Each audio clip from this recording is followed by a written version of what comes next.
Ok, donc dans la vidéo précédente, on a vu ensemble comment accéder et se créer un compte sur le site Pocket Option. Aujourd'hui, on va voir comment fonctionne l'interface de trading et on va vraiment la décortiquer ensemble pour qu'elle ne soit plus un secret pour nous. Donc, je vais commencer par le bandeau du haut et on va prendre les éléments un par un. Bon, déjà, dans ce bandeau du haut, la seule chose qui va nous intéresser, c'est la balance qui est ici. Donc ici, tu auras ton solde, donc ton solde d'investissement en euros, et tu auras d'ailleurs la possibilité de recharger ton compte. Alors moi, je vais pas te conseiller de cliquer sur ce bouton-là, on va voir comment recharger son compte ailleurs. Évidemment, tu as un autre bouton qui t'invite à recharger ton compte, encore une fois, on va pas le faire ici. Non, nous, ce qui va nous intéresser, c'est le bouton de profil ici, tout de suite, dès qu'on se crée un compte. Donc l'une des premières choses qu'on va faire, c'est de vérifier son compte. Donc là, tu vois, je suis en non vérifié, et statut d'identité non vérifié aussi. Donc déjà, ça c'est une première étape à faire.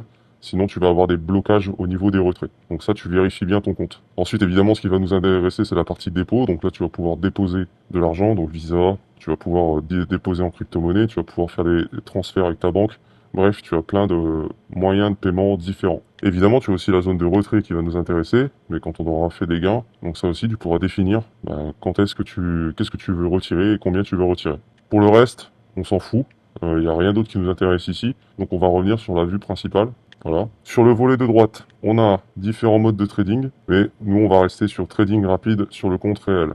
Donc là on a tout ce qui est finance, donc ça on s'en fout réellement aussi, hein. Donc globalement ce qu'il faut retenir de ce tuto, c'est que 20% de ce qu'il y a à l'écran va réellement nous intéresser pour faire 80% de ce qu'on en attend. C'est la méthode 80-20. Donc ça veut dire qu'il y a 80% de choses à l'écran aussi qui nous serviront pas. Notamment les petites icônes que je t'ai montrées, les deux boutons là-haut, etc., etc.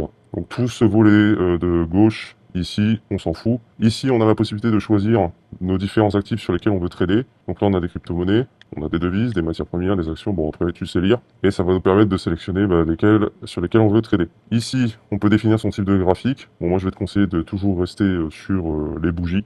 Ici, tu as la possibilité de faire des dessins. Alors, moi, je suis un peu enfantin là-dessus. Moi, j'aime bien tracer des lignes pour me repérer. Donc ça, c'est vraiment un outil qui est très intéressant.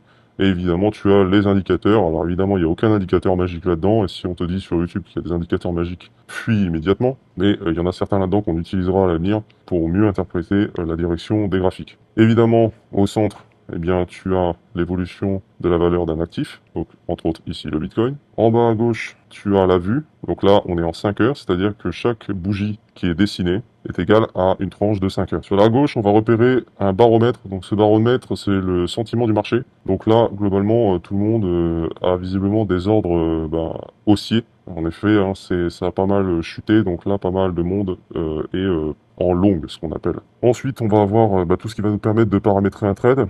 Donc les unités de temps. Donc là, au bout de combien de temps je définis que mon trade est terminé, le montant. Et ici, on va retrouver le pourcentage indiqué par le courtier, donc ce qu'il est prêt à nous reverser si on a raison sur notre prédiction. Si tu veux plus de détails, je t'ai fait une vidéo où je t'explique comment fonctionne cette interface de paramétrage ainsi que les options binaires. Et enfin, on a un bouton achat-vente qui va nous permettre de définir si on prédit un cours ascendant ou descendant. Ici, tu pourras retrouver toute l'historique de tes différentes transactions. Et pour tout le reste, très clairement, pour ce qu'on veut faire, on s'en fout complètement. Voilà, évidemment, si tu veux te faire la main et que tu veux tester un petit peu, tu as la possibilité de travailler sur un compte démo. Moi, c'est ce que je vais te conseiller dans un premier temps. Comme ça t'évite de faire les bêtises.